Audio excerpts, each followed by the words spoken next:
fans away. Friday nights and Sunday games, we know all the biggest names. Huddled with the crew we trust. Football feeds the fire in us. Fans Zone Live, we unite under the stadium lights. Every team, every score, we always hunger for more.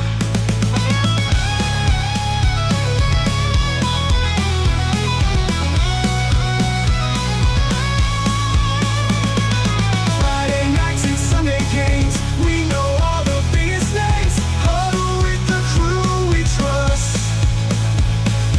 Football feeds the fire in us. Fan day mornings feeling alive. Jerseys on, we're ready to die. In the fan zone, we'll come on. Let's cheer loud, let's stand tall.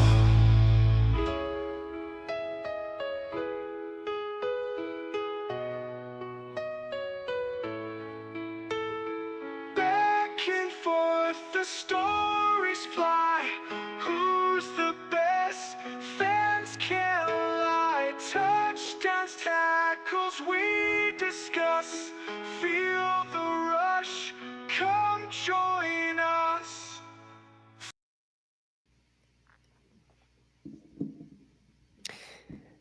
And welcome to, I was going to say, where's Coach? And welcome to Fan Zone Live. I'm Tim Capper, along with Scott Burke. Man, again, after that music, this week's action, and then the music, I always, nobody can see me during that 5 It just minutes. fits. It's like, this rocks. It just fits the game. It just absolutely fits the game. Yes, it's perfect. I don't know, it's we are extremely pleased, obviously, not only with the games this week, which we'll be talking about too, but extremely pleased to have a Hall of Famer on the show with us this week. A gentleman who has come back to the arena football game after, since 2015, I think it is. But It's been a minute. It's been a hot minute, but we're talking more about it. And we can't forget, this guy's a Hall of Famer. This guy is an Arena Football League Hall of Famer. So, And more important, he's from my hometown. oh, there we go. There we go. So I think I bring him in. Yeah, without further ado, ladies and gentlemen, Hall of Famer, head coach at the Nashville Kats, Darren Arbet. Coach, I'm going to bow for you. For you. The Wayne's World. We're not worthy. We're not worthy. We are not. We are not. One thing I did notice, Coach, and obviously I've been watching the arena game for a while. You're 12 wins away from 200 in arena football. You've been in coaching for such a long time. Do those 12 wins mean the most to you to get to 200? Because there's only 2 Arena League coaches who have done that. Does that weigh on your mind at all? First of all, you guys are too kind to me. But I enjoy coaching football. If that happens, it happens. I came back because I enjoy the arena game.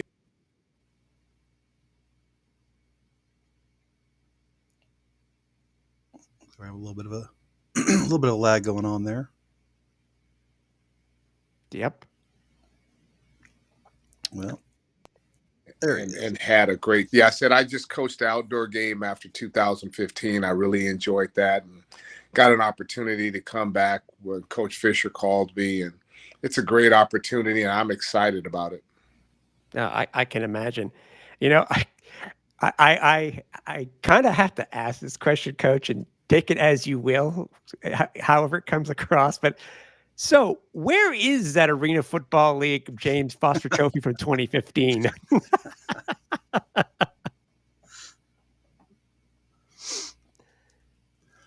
oh man, and this is the whole reason I like having a partner on this is for moments like these. I know. Maybe we get him to disconnect and reconnect. It's possible. Maybe that's possible. That might Yeah. be some of the issue. Um, hey, Coach, if you can hear us, if you can disconnect and reconnect to that link, we'll see if we can maybe get you a better connection. In the meantime, got to improvise, right? Oh yeah, for sure. Especially when you're live, man. Especially when you're live, that's what can you do? I've gone through my fair share of issues happening when the shows are live, Scott, and yeah, That's the nature of the beast. I mean, that's the nature of the beast. You know, it's not one where in this today of technology and stuff like that. What can you do? So, but so- before we get Coach back, if he comes back, let me know. We'll push the topic. But finally we had a color on color matchup this week, and we had some new jerseys that were unveiled this week, new uniforms and stuff, and they look pretty good. I was really digging that Oregon orange. I guess Oregon orange. I guess that would actually be it. I never expected it to be. You know what? Considering that their away jerseys are yellow numbers, I'm glad it's not yellow. But then, can if it had been highlighter yellow and the Gatorade green, neon green on Southwest Kansas's jerseys, that would have been a unique matchup in itself that'd too. be wild. So, Been hard to look at too, I'm sure, for that. Oh, one. I know. Hey, Coach, hopefully got a little bit better connection this time. Yes, there we go. Oh, perfect. All right. So I don't know if you heard it. I still got to ask the question again, Coach. So where is that James Foster trophy from 2015? I knew that trophy's at. A lot of people were looking for it. If I knew where it was at, I would get the reward. We've been through a couple different phases since then, and it never quite held up to the original there. No. Yeah.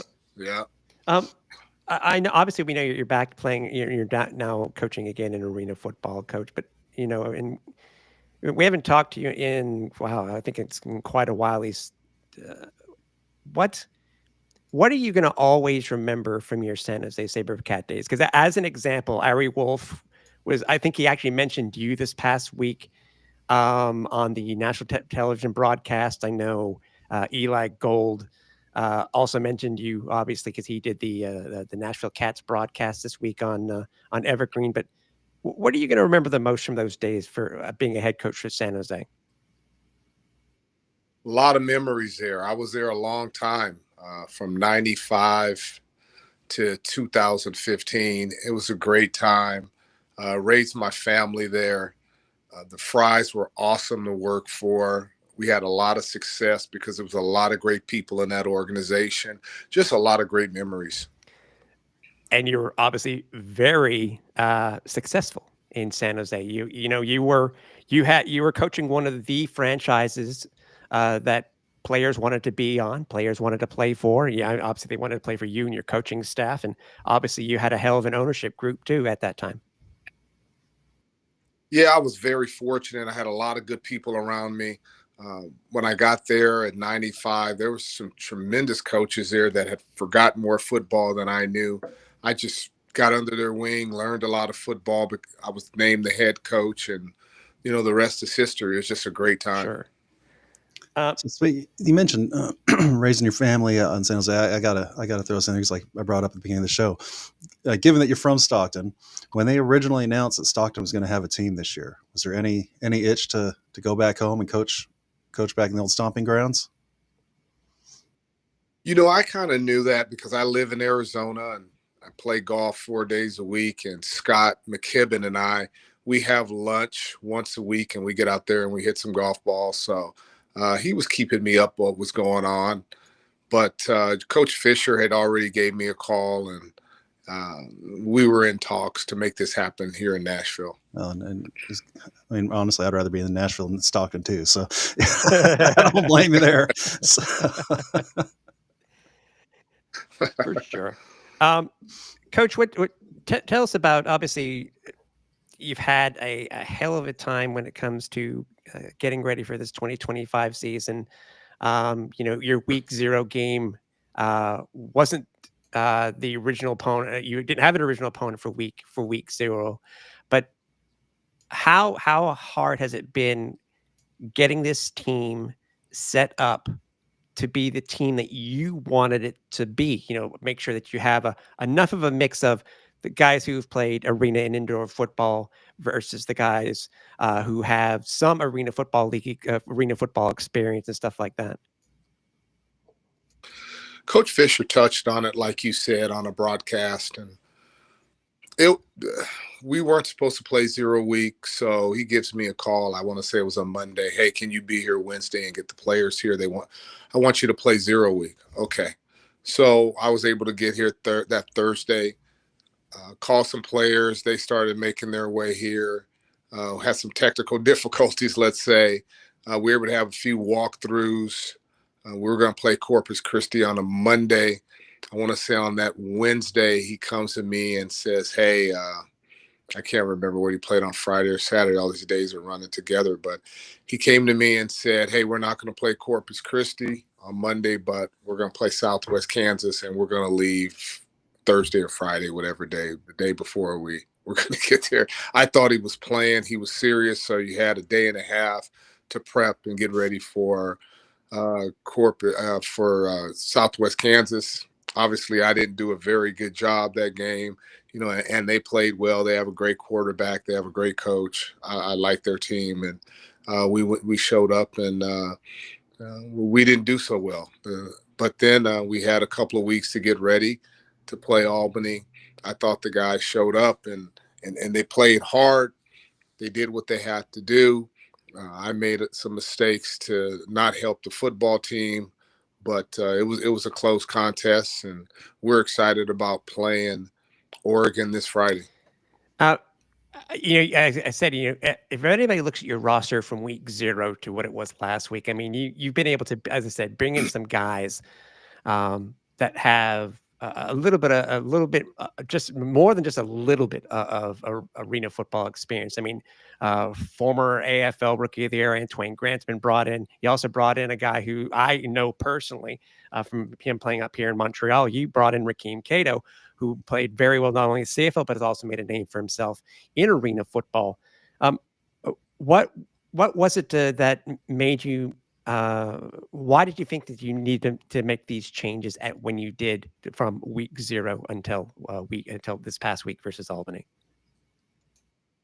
Just watching practice, watching guys maneuver out on the field, understanding what we had, making some changes. And I tell the players every day, my job is to make this football team the best football team that I see that it should be. And I had an opportunity to grab some players and, in my mind, upgrade the football team, and that's what we did.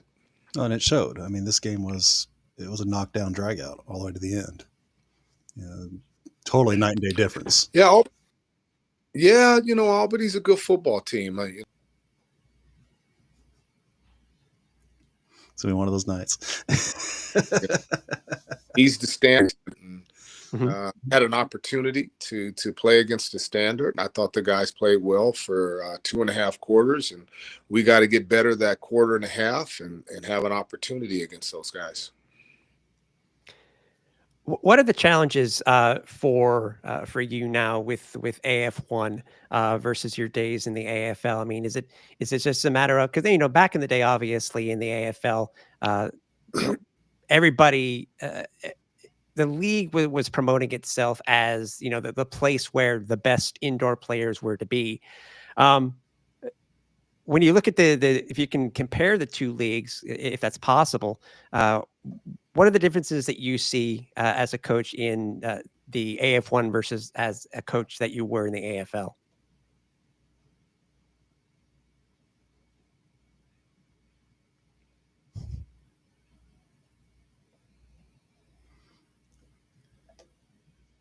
Yep. So, yeah, we lost him. One of the things I kind of cover when I'm sure he'll hop back on here in a moment. Looks like he's switching rooms in the background here. Okay. Something we were talking about before we got on was the questionable 1 minute timing and coaching through that. Mm-hmm. I said I don't want him to have to call anybody out, but I'm curious to get his thoughts on the evolution of this game and the new generation. For sure. Let's see if we can get him back on here. All right, Coach, how are we looking? I'm looking good. So, all right, so where do we just leave off? Well, Coach, if you compare how you were when it came to the players, coaching the players in AFL, how would you compare it to coaching now the players in AF1? I try to adapt to environments, but as Mike Tomlin say, the standard is a standard, and I believe in that. And the things I believe in, that's what I'm going to believe in, and that's what I'm going to do. And players and coaches have to adapt to it because the standard is a standard. Well, and you're coming off of coaching the IFL, which is a different game. A lot of people say, "Oh, it's all the same thing." It's pretty some heavy differences. How was your experience there? Again, we're not trying to get you to badmouth the IFL or anybody, but compare and contrast. The arena game versus the IFL, how different it is. Where just overall, what's the experience between the two, the old AFL and the new AFL? I love coaching football, and all those places gave me an opportunity to coach football. And the IFL was intriguing, just like the AFL was, and now AF1. And I'm going to coach hard. I'm going to learn the game and try to do the best I can for the football team. And obviously, I'm sure it helps too that you have such a pedigree associated with your name itself. That I'm sure if you reach out to a player and say, "We'd like you to come play in Nashville," like you did just this past week with some of the players that you signed. I'm sure that I would imagine that goes a lot with the players that you've reached out to, whether it be you or your coaching staff. Yeah, we got to recruit like everyone else. Right now I'm a 0-2 coach in the AF1, and that's the way I look at it, and that's the way I'm going to talk about it to these guys. And I need some help here, and I'm going to coach them up hard. And I understand the game, and I have a lot of pedigree here. But for right now, I got to get some W's under our belt here and make Coach Fisher happy and the Nashville Kats happy. For sure.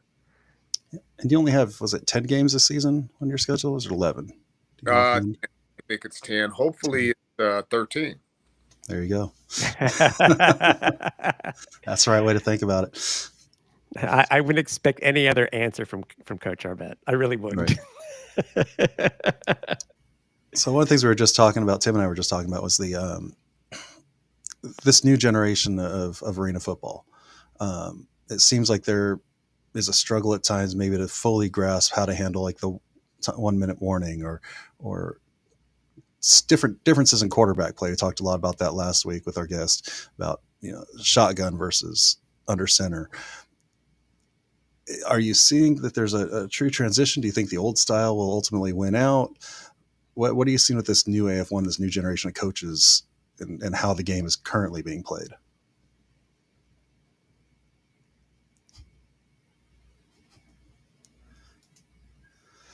Well, Tim, it's going to be one of those nights.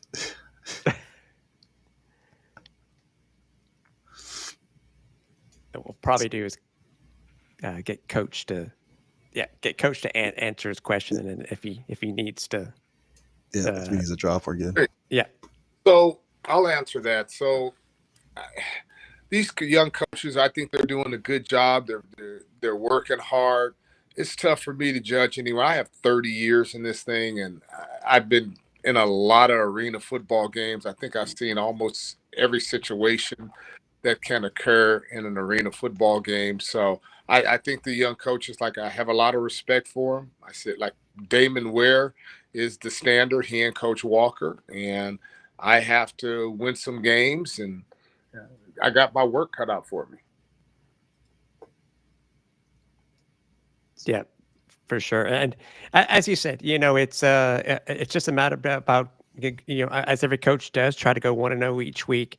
What do you? I know it's just early. And you just got finishing up with your week 3 matchup, but what are you looking forward to when it comes to your next game this next week?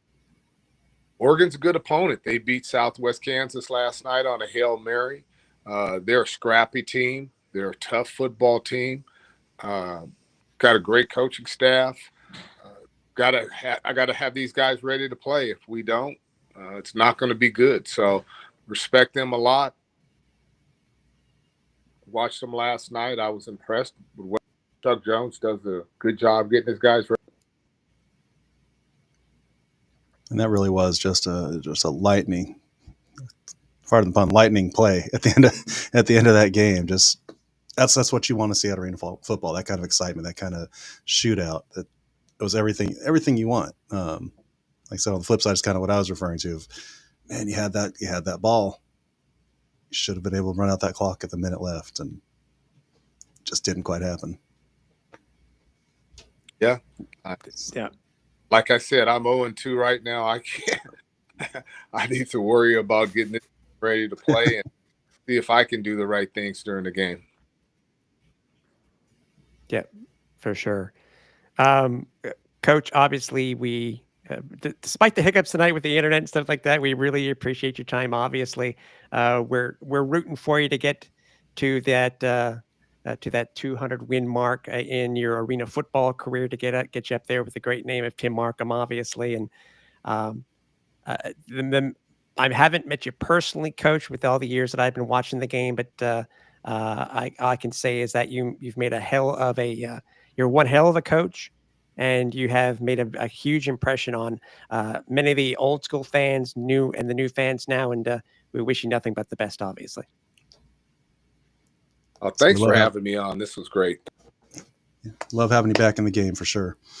So all right. Thank you, Coach. Yep.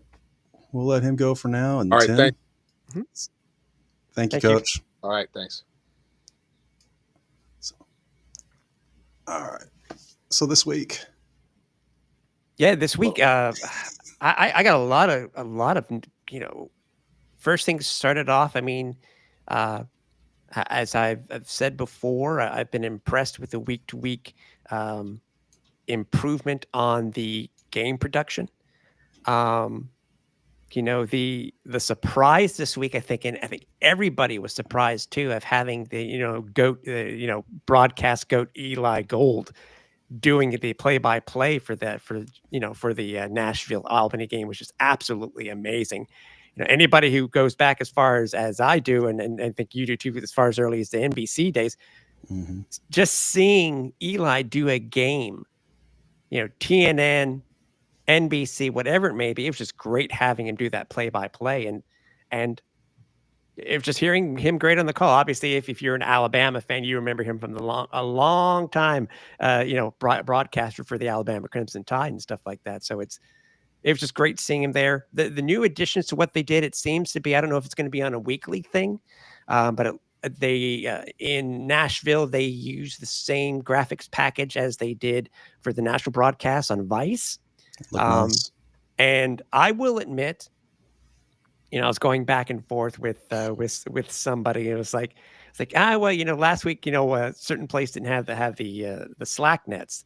And I kind of got some ribbing for that one. But I will admit, seeing the new camera angle that they had that was going through the uprights this past week, and not only they used it in both games, Nashville and in the Vice game. I thought that was a great view, and I don't remember, as far as I can remember, and please anybody in the chat too can speak up, I don't ever remember seeing that angle used for the arena football game. It's always been higher up or from the side or something like that, but that's a great top view. Corners of the nets. Yeah. It's actually at the mall last year. They actually did have cameras up at the top corners of the nets, because you could reach out and actually touch the nets from the third deck in the mall. Oh, that's right. Yeah. So they actually did have cameras out there, but not that directly behind view. And you talk about Eli. I was driving across the state during that game. I had the game up on my Bluetooth in my car, cruising down the highway, and it was wonderful, especially when I wasn't able to watch it, to be able to listen to him cover that game. And it was beautiful. It was you could just tell he knows the game, he feels the game. There's a lot of excitement behind him with no matter what happened. It was a good energy that he brought for sure. Yeah. Oh, yeah. And the slight upgrade to the graphics for the Vice package this past week. I don't know if everybody noticed it, but I know there was a slight tweak, and I think it went really, really well with what they've done with the package. Set and area, I think, have gotten good every week. I know you and I have talked about potentially getting these guys on here on the show at least one week. But yeah, like Off the Wall says, they had some great camera angles, and it's not just the old days of using one camera just to do everything. It seems that the league has trying to put more of an emphasis on getting the best camera angles and the best game broadcast that they can each week, despite whether it be on Evergreen or whether it is on whether it is on Vice. But that's the thing. It's great. I can't. And then on top of that, the action was great this week. You really can't. Yeah. I mean, you had the production value and you had the games. And that's the first time we had it with the games. Really, the games have been kind of ugly leading up to this week. And I don't want to say Vice started off that way. Yeah. I mean, but they were actually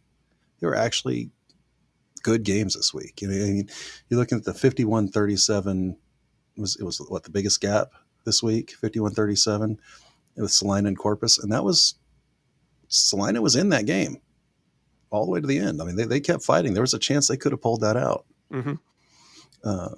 So yeah, it's nice to see a little more parity coming in. And then Albany, for Nashville to push Albany the way they did. Albany was looking like they may run away with everything, and Nashville just showed they might have some weaknesses. Well, and we'll see what happens this week. Obviously, with Billings coming back off of a bye, with that game being on it's the Albany game is on national television this week, but it's just seeing. That's right, they play on Thursday. Thursday games. Those are never good. No, not at all. So it's there's Thursday, Friday, and Sunday this week. Yeah, Thursday, Friday, Sunday. Okay. So plug in my laptop. There we go. I will say not everything was perfect this week. I think we got to acknowledge good and the bad. Brian brought up, they're going to sell Corpus Christi and have ads on their dashboards. We were told they're going to be up by this game. Clearly they weren't. I have heard that the other side, the side the camera's on, has ads, but you can't see that on the broadcast. And ultimately it isn't a good look. It looks clean. I'll give them that, but it doesn't not confidence in how well the franchise may or may not be doing. I hated their. By the way, you're talking about new uniforms and stuff like that. I hated their blackout look. I liked that they're all blue look. The blue 2 weeks ago. Yeah, the blue. And if anybody, by the way, there's so many different shows besides this one that is giving information, whether it be coaches shows or whether it be fan shows, live shows, post game, pregame. You got to listen to these things because there are little tidbits that usually come out that may not be reported on social media or stuff like that because they don't think that it's good enough or important enough to break. Everybody is these days because of breaking information. But I mean, we're talking about so far we've seen Corpus already using 2 jerseys. It was already announced for the game versus the Billings Albany game on the 13th. Supposedly Albany is going to be breaking out something that I think I'm just paraphrasing here that will make fans of the 99 championship very, very happy. I'm excited for that one. So I kind of hope Billings comes out with their gray that game too. That'd be kind of slick. I would, yeah. Again, it's all about the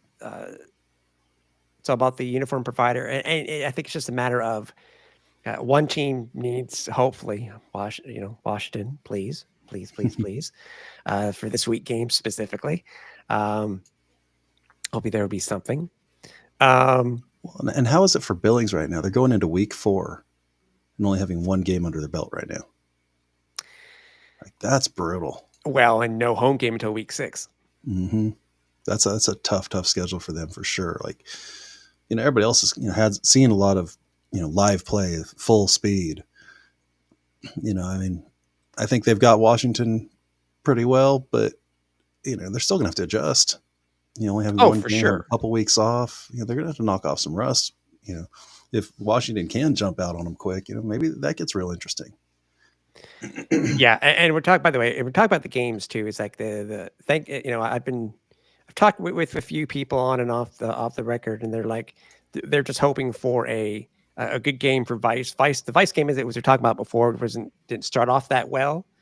But if you think about it, dude, Oregon's 26-point comeback puts them up. If you're going through arena football history when it comes to comebacks, that puts them into the top 4, the top 5 of all-time comebacks. That's impressive. So, I mean, 26 points is nothing to sneeze at. So, but again, there's something that you and I were talking about pre-show is when it comes to 2 weeks in a row. It's funny how in 2 weeks in a row, one team is involved in 2 instances of horrible clock management. Horrible clock management, and that being obviously the Oregon Lightning. Just cringe, just absolute cringe. I will say this week wasn't as bad as last week, but Oregon shouldn't have stood a chance. Like the Oregon never should have seen the ball, never should have. Nope. And it wasn't like Oregon's defense just stepped up so much and was stopping them behind the line every single play. Push it. You win the game. That's all you got to do. Just gain any yardage and you win that game. And don't throw the ball. I mean, I'm the first one to say, don't run. But run it in that situation. Like, and what's interesting too is that obviously this week we saw a 40-yard field goal, I think, from Albany. Maybe maybe the coaching staff just needs to learn that if you have a competent kicker, which some of these teams do, even though they're not reaching the nets on a constant basis yet, is that maybe just maybe Southwest Kansas should have gone for that field goal try. Because if they had made the field goal, it wouldn't have mattered. It would have been done. And if they'd made the field goal and maybe kicked a deuce, it wouldn't have mattered anyways, because then they would have been up by 5 more. So I mean, but yeah, they've got to get these coaches, and this 100% falls on the coaching staff at that point. And if unless these quarterbacks are going rogue and just calling their own plays in that situation, which I hope they're not. These coaches, and it's growing pains. That's kind of what I was getting at with Coach earlier. Is you got to learn the game. This is not this traditional outdoor or even indoor football. This is arena football. It's a different way to play the game, and it's going to take some time for these guys, I think, just to learn the finer details of it. Yeah, and I think, like you're talking with Coach, shotgun versus under center. I think it was actually brought up this week on the Vice broadcast by Sed Bonner. I think they were talking about it quite a bit. I think it brought up every week so far. Yeah, I know. Yeah, well, yeah. But he does. I mean, he makes some very good points. I mean, there are positives and negatives to being, under center, and vice versa to being, in the shotgun. So it differs. I mean, you would have thought Southwest Kansas, with the way that how they are able to run on Albany last week, that maybe they would have tried a little bit more running plays. But that's not the case. They weren't even close to what they were last week versus Albany. So yeah, it was a different team altogether. Sorry, not to totally change gears on you, but I'm looking at the schedule this week.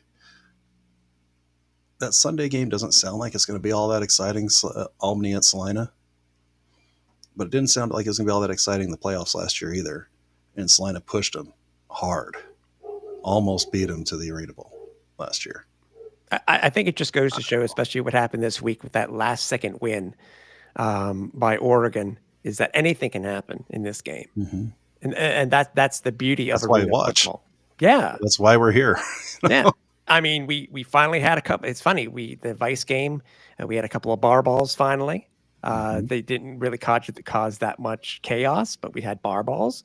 Again, as you said, it's just a matter of figuring out the logistics and coaches remembering that you need to gain positive yards, and also telling your quarterbacks if you're going to the wall, don't put the ball out. If you're leading, don't put the ball out of bounds, because just let the clock continue to run. Right. Well, and the other thing, and I think this is almost at the league level, they got to speed up the game a little bit. I notice these games are taking a long time. We're hitting 3 hours fairly regularly. Yeah. That's not normal for this game. No, I think it was the first game of this past week that went just over 3 hours, which didn't make any sense when you look at the scoring in that game versus the one that was on Saturday. The Albany Nashville game. That game just went just a shy over 2:30. Mm-hmm. And even Oregon, Southwest Kansas on Sunday went a full 3 hours. So it didn't. It didn't make any sense. And I think was it you or somebody in one of our groups, our chat groups during the game, where I think it was said that first game of the week was more indicative of indoor football type of play versus the arena football type of play, which I don't know the indoor football all that well. I mean, I've seen a few games, but I do know that there are some differences. But yeah, that's definitely been my experience. I mean, some of the longest games I've ever been to, and I went to a game in Cedar Rapids in the IFL, and man, it took forever. There was an injury at one point, slowed things down, but I remember looking at my watch going like, how long have we been in this building? And it's not that it's a bad game. It's just the style of play and the CIF. We mentioned when Gary was on here that CIF games, they would take 30 seconds to spot the ball and then start the 35-second clock. So it'd be a full minute between plays.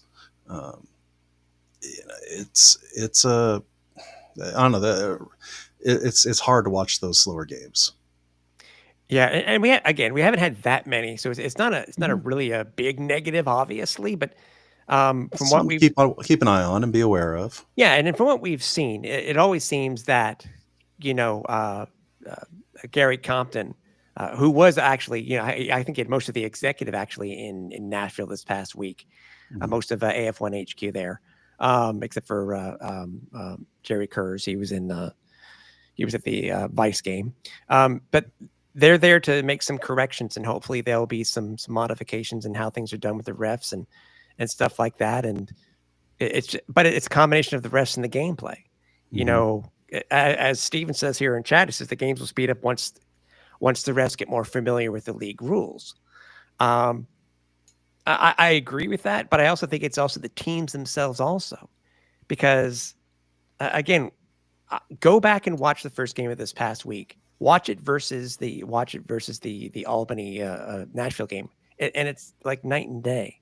It really is, and I don't know what was different, because there weren't any injuries in that first game of the week. There were more injuries, unfortunately, in that Albany game, but I don't know what the difference was that really caused it to slow down. And you would think, Scott, games could be slowed down when it's on national television. Okay, get that's that. a given. It's usually like a 3-hour window that they would give. This game wasn't on national TV that first game of the week, and it still lasted the full 3 hours. And I think what Steven's mentioning there, I think that is kind of what we're seeing. Because I think it's been in both Corpus games now that there's been a pass interference in the end zone, and they've put the ball on the 1. And I haven't seen anything like that in any other game I've watched this year in any other venue. It does seem like the flags are a little bit longer. It's like they got to figure out what the penalty is, talk it over, and then announce it, or there's just more penalties in some of these games. I think you're seeing more flags in I'd have to run the stats and see for sure, but I think there were more flags thrown at Corpus than you saw in Nashville. Yeah, and I think they're so far with the instant replay and stuff, I think it's working really well. I really can't complain about that. It's not being used to the same example as they did in the AFL days, where they would promote it. Mhm. I mean, for me, that's I one thing love too. having the big TV. Yeah, on and the that for guy's me, that's shoulder. one thing to promote because that's where it started. It Mm. started in that whole look from the sidelines or whatever nickname or whatever they gave it. That started in arena football, and Mhm. maybe it's just a matter of don't put too much emphasis on it. Just let the refs do what they need to do. But I still want to get into their heads and see what they're I like the saying. behind the scenes of it. Yeah, yeah. Yeah, Even have if that big even if TV on they the only do it rollers. with the Vice games, I'd be fine with Mhm. that. Yeah, it's just a nice touch. Like I said, you can see and you can hear the ref. Okay, that's what I'm seeing here. Now back it up for me real quick. I want to see this, and you can actually just hear his thought process, and you understand. Okay, that's why he called this the way he did. Hmm. You And know. I think we had this past week. It's something that we don't that's been added. I guess we could say in the last 5 years or so is challenging for linebacker out of the box or a legal twist. I'm like, Mhm. I would what I would love if possible, and yes, we kind of we hope and we think that obviously that the league office is listening. Put out give us an idea, give us a look within the rule book itself on what can be challenged and what can't be Mhm. challenged. Because if it's changed since the last AFL rule book, the 2019 iteration, um, I'd love to know. I'm sure fans would love to too. I mean, it's the same thing. Maybe it's something that um, can be talked about on the broadcast for AF1 or something like that. But um, Well, you and know, it's possible that pass interference in the end zone is the right call. Take it out to the one. yeah, Maybe that is the exactly. rule, but it's We something would we love just to don't know. know Yeah, yet. Yeah, just I think with it not being currently available, it gives it a little bit of an inside look. Um, because I'd not be as screaming at the ref if that was a game I'm at. I'm well, screaming at the ref dude. You at know, that point. I was You screaming at the know, ref, and I was screaming at the ref, and I'm going to put this out to the chat that's listening now, and if you want chime in later. Um, yes, I understand Oregon won on the last play of the game, but Scott, that extra point should have been kicked. yes, it I'm should have. sorry. Yes, it should have. Because if a fumble or a blocked kick or whatever gets run back, that's 2 points. Hmm. And Now, there's the change of the now game the right game goes there. the other way. Which Yeah. man, that would have been exciting. So But I mean, yeah, they should have done the extra point for sure. That should have been ran. because if I remember correctly, it might have been in one of the first Corpus games, I think, that they kicked the touchdown that was scored at the end of the game. Really didn't matter. I think it was like a 7, 8, 9. What it was more than 3 points, Yeah. and they kicked the extra point. What's the difference between that and this game? Now, safety issue. Okay, if you want to, there really is no rush. There really Yeah, I never mean has they been shouldn't any have done it for the rush. first Corpus game. They Yeah. shouldn't have kicked. If it has zero impact on the result of the game, fine, don't do the extra point. But if there's any chance that a team can tie or take the lead, you need to kick that extra point. You need to complete the touchdown process. I agree.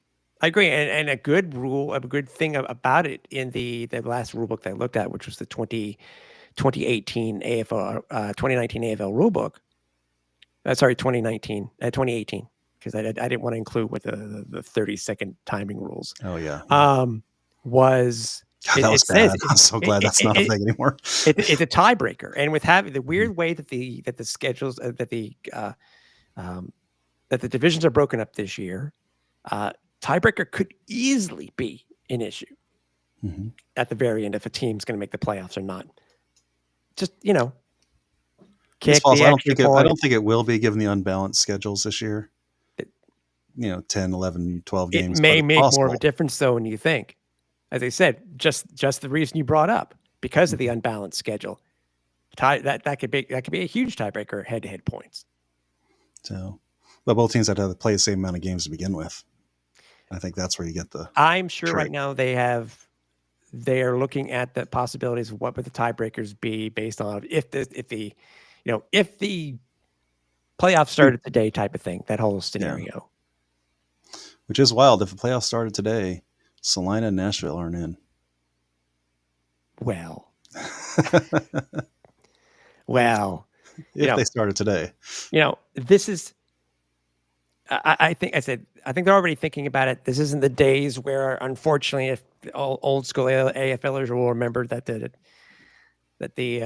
New York Dragons won the Eastern Division and didn't make the playoffs. Mm-hmm. And there have been some modifications too. I mean, but I understand it's fluid, but again, Well, and we're still waiting to hear how it's going to be tallied up too. We don't know how the playoff structure is going to be. I would imagine they're just going to take best records just across the board. I don't think conference is going to play into it, especially when you got a 2-team conference. Yeah. It may just be all 8 teams and just go from there. But still, tiebreakers could still come into effect. Sorry, I got Adam messaging us, making sure we're doing what we're supposed to be doing. Hi, Adam.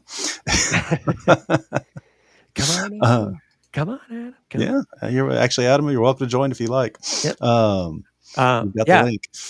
But it's again, as I said, there are a lot of positives. I was happy with it. People were already talking about they were talking about Southwest Kansas's neon colors, which reminded them of the old Orlando Thunder of the World League of American Football, and I agree with that. I agree with that. But it's great. I hadn't even thought about that. Yeah, I noticed this too. And if anybody who's watching later from Southwest Kansas or whatnot, I happened to notice that they had, I think I mentioned it to you and in our group chat during the game, they had current AF1 replica jerseys. I think in the stands, because obviously they had the Orlando coloring on the side here. So I could swear that it was the AF1 logo at the collar. So I'll tell you, they do a lot of things right. It's little Dodge City, Kansas, out in the middle of nowhere, but they do a lot of things right out there. Mm-hmm. It's a great venue. It's not this massive cavernous arena that that just is out of place when only a couple thousand people show up. Mm-hmm. It fits the game real well. They've got their own little merchandise room. When you get there, you come in, hang a left. There's a whole room dedicated to all their merchandise, a bunch of their clearance stuff. I really, I've only made it to one game out there, but I really, really enjoyed the experience out there. They had a tailgate that they put on the night I was there.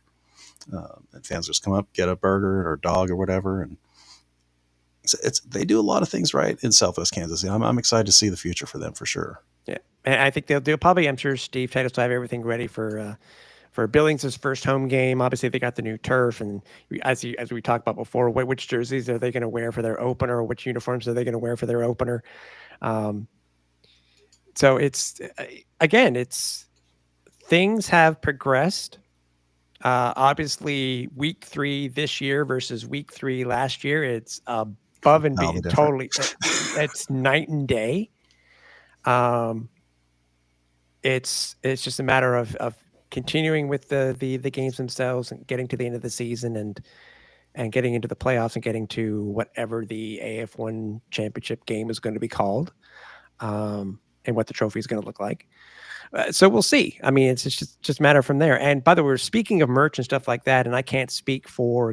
I know we have some guys in here from Albany and stuff like that who are currently watching, and I did reach out to Big Game USA, and as everybody knows, that they are the game providers, the game ball providers this year for AF1. And I was curious to know if the game balls were going to be available on their retail store. I received a message right before we came live tonight, and unfortunately from them, they have let me know that AF1 game balls will not be available for retail sale. So if you're in stadium, even more reason, Scott, because each one has a different logo, team logo and stuff. So it's like Pokemon. You got to catch them all. It's going to be very hard. How hard is it going to be to get a full set of 8 that has every single team logo on them? That would be a killer collection. That would be an absolutely killer collection. So it's real quick. I want to address something in chat. I mean, most people know this, but Mike Lewis is asking, where can you find the games? So Evergreen Now, it's a app. You can put it on your smart TVs, your phone, whatever. It's called Evergreen Now. They do majority of the games, and then one game a week, typically on a Sunday, is going to be your Vice TV game. So they'll play it live with Ari and Sed calling the game. So for those that, like Mike, just aren't totally in the loop yet, there you go. Yeah, for sure. I have nothing but positive stuff for Evergreen now to say about them, and also they've started their own Arena Football One fan hub, and I know you are in the current works of getting Fan Zone Live to be placed on the platform. I know there are 2 others that are currently on the platform, and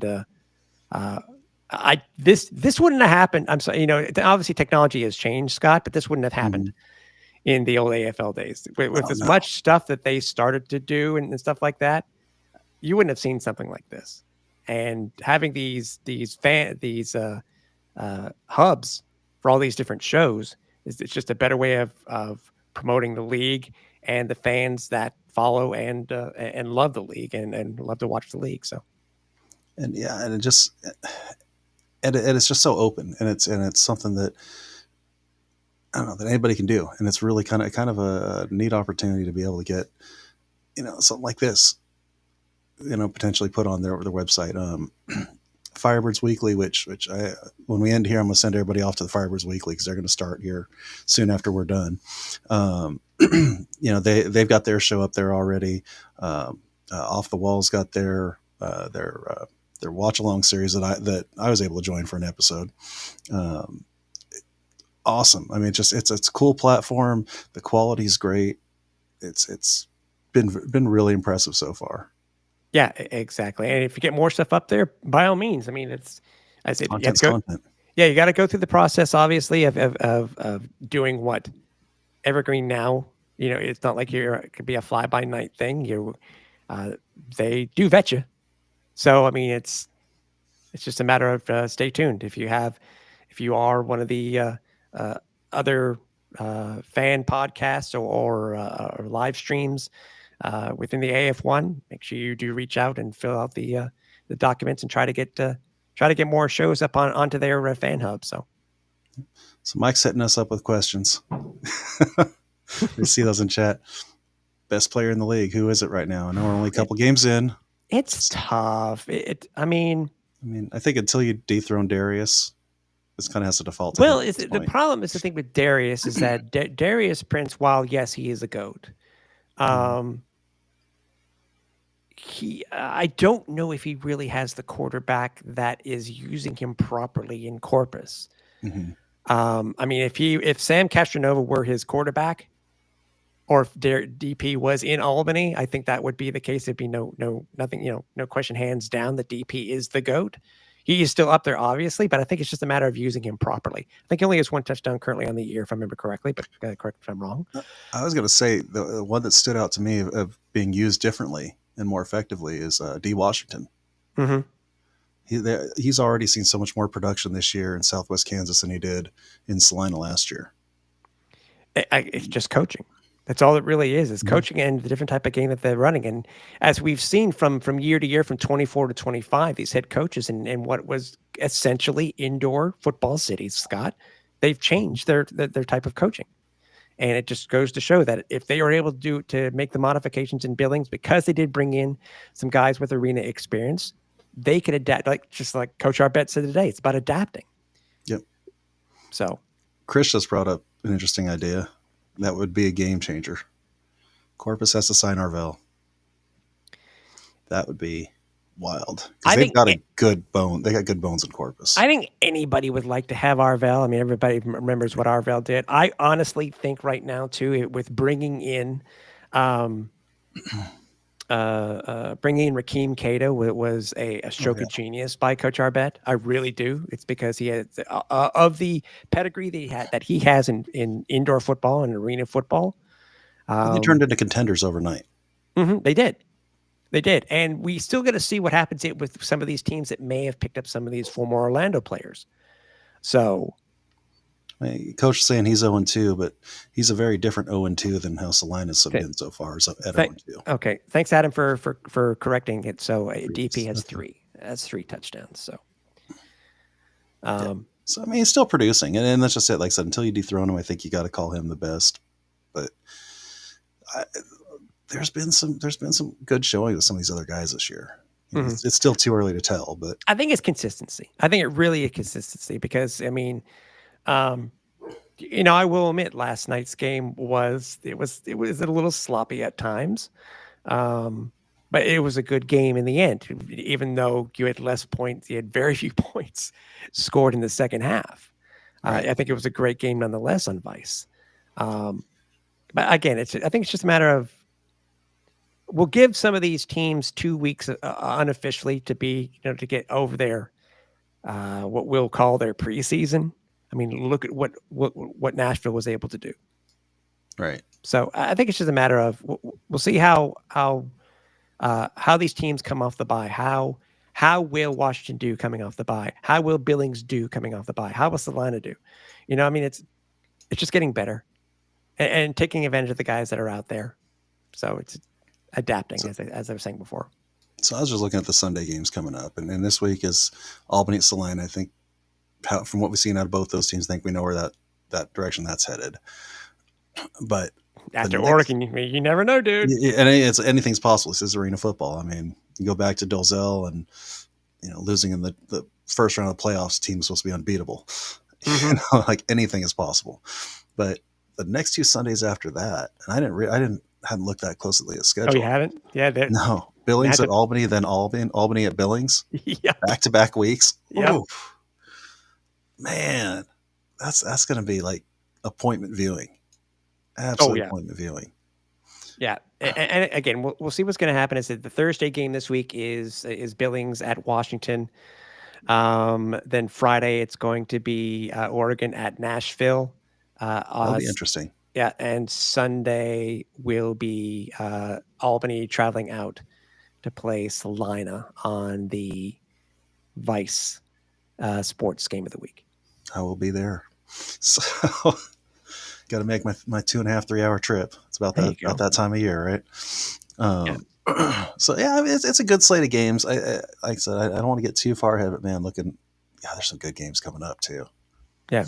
We were saying before, I got a text here. If you happen to miss the earlier part of the show, we did have Coach Arbet on.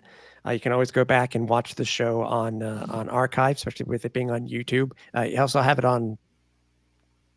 Help me here. It's YouTube and on. Is it Twitch or what do you have it on? Oh, this is on Twitch, YouTube, Facebook. X got to be too difficult, so yeah, I had to drop that. Yeah. So if you happen to miss Coach Arbet, head back. He was on for like the first 20, 25 minutes with a little bit of issues with the internet in between, but still great to talk to Coach Arbet, obviously. And we'll have it up on the website as well here in a couple of days too. So, exactly. So yeah, well, there's lots of ways to catch this. Actually, funny enough, we do stream on the channel for the site, but we also do my personal Twitch as well as Zach Kyleman's Twitch is also showing this. So we're a little bit everywhere. Just kind of spread the net wide, see who we can catch. Yeah, exactly. So, and we've already talked about. We got a couple ideas on I think who we want to have next week, whether it be a player, whether it be another GOAT, Sid Bonner maybe, Barry Wolf maybe. I mean, who knows? To just talk to these guys and talk about the AF1 and what their thoughts are and stuff like that about how the league's going and their thoughts on the league on the league and the team so far this year. And we got a couple other things kind of up our sleeve. Let's see if we can make these things pan out as the year goes on. So hopefully got a couple more specials coming up. Yeah, exactly. Beyond this. So, but I think it's a little bit shorter night tonight, but I mean, really anything else you want to cover? Not really anything. As I said, I was just overall impressed with the production value this week. I love seeing. I don't know. Again, I don't know. It's Adam. I'm sure could tell us if the league's going to go with the standardized graphics for the games each week, because I know they did it in Nashville and on the Vice game this week, and the new camera angles and stuff like that. It's just a matter of the good games. We finally got 2 of the 3 games this week were good. One was unexpected, but it's always great to have a last second win on a walk-off Hail Mary. Yeah, it wasn't the cleanest game, but man, it was probably the most fun. And that's ultimately come out here for, just to have a good time. So yeah, I think this week, I think the game of the week for me is going to be that Albany at Nashville. After seeing Albany that was last week. This week is the Oregon and Nashville. It should be, and hopefully they'll be able to expand the crowd. I know they announced just over 2,000 in Nashville this week. Hopefully they'll be able to, which hopefully they'll be opening up a little bit more of the stands with another week of positive reviews, obviously for the Cats and stuff like that. But the Cats did have put on 5 days of ticket sales. Yeah. So to get 2,000 people in that short time, that's pretty impressive. Yeah. So. All right. Well, I'm good with calling it a night tonight, and we'll come back next week even stronger and see what we can do. Exactly. So, all right. Thanks to Coach Arbet and to you as well, Tim. Great doing this with you. And we'll see you all next week. Take care. Touchdowns, tackles we discuss. Feel the rush, come join